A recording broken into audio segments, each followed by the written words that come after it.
All right, let's dive right into this explainer because what we're looking at today is literally the ultimate underdog story.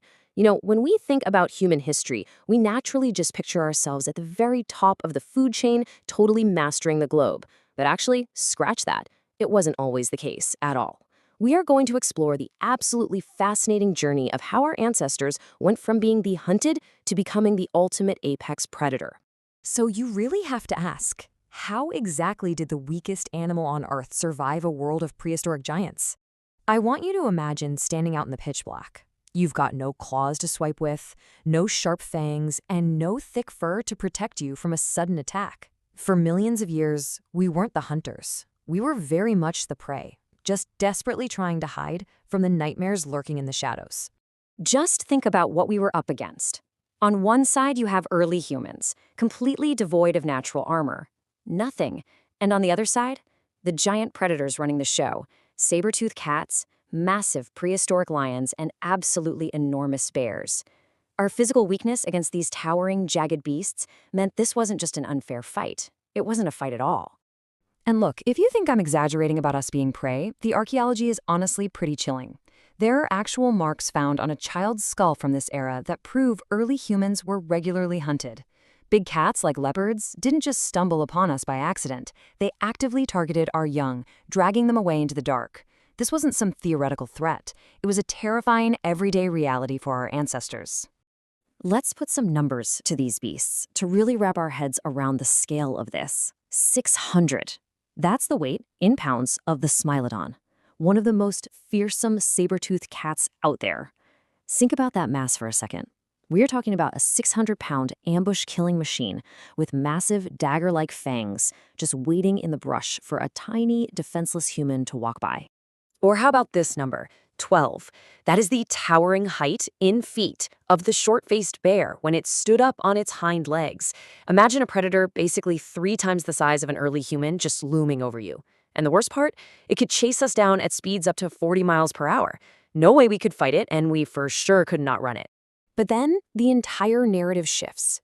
Humans discovered something so incredibly powerful that it forced those giant, terrifying beasts to finally back away. That turning point was fire. It's wild to think about, but just a simple spark, a bright orange flame, changed the trajectory of our entire species forever. For the very first time, we had a tool that the apex predators were actually afraid of. Now, fire wasn't just a cozy way to stay warm. Sure, it kept the giant predators away, literally creating a glowing circle of safety in the dark. But the real game changer here? Cooked food. By cooking meat and plants, humans suddenly unlocked massive amounts of energy.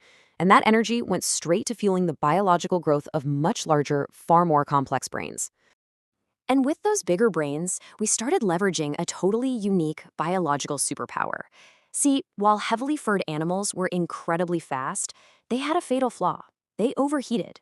They had to stop and pant. Humans, on the other hand, evolved to sweat. That let us regulate our body temperature on the move. We definitely couldn't sprint like a lion, but we could jog at a steady, relentless pace for hours without stopping.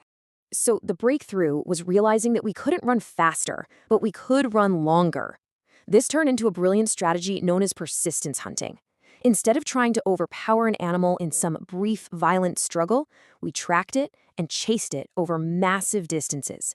We just kept jogging after it, never giving it a second to rest or cool down, until the prey literally just collapsed from severe heat exhaustion.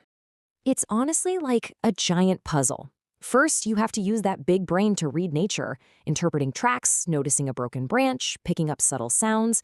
Second, you just maintain that steady run for hours on end. And third, you just wait for the prey to overheat. We essentially used our brains and our sweat glands as this incredibly lethal combination. But wait, as impressive as our endurance and tracking skills were, they weren't actually our greatest weapon. That title belongs to something way more fundamental. Humanity's absolute ultimate weapon wasn't a sharp rock. It was teamwork.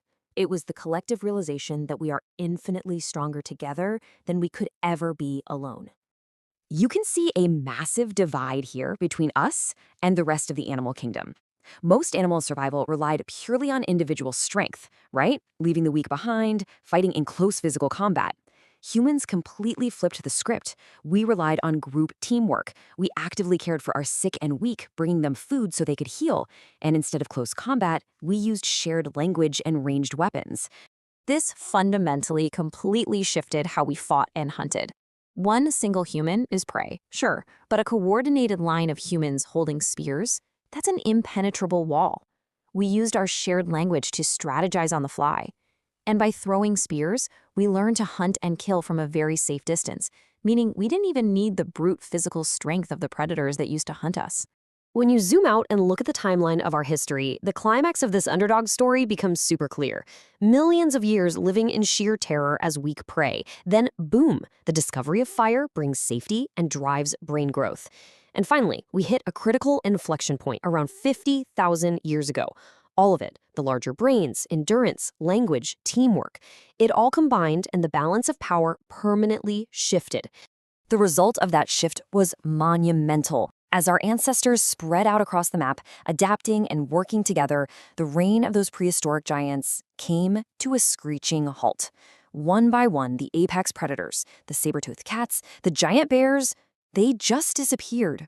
Their massive silhouettes faded into the past, while these tiny, coordinated human populations expanded and ultimately inherited the Earth.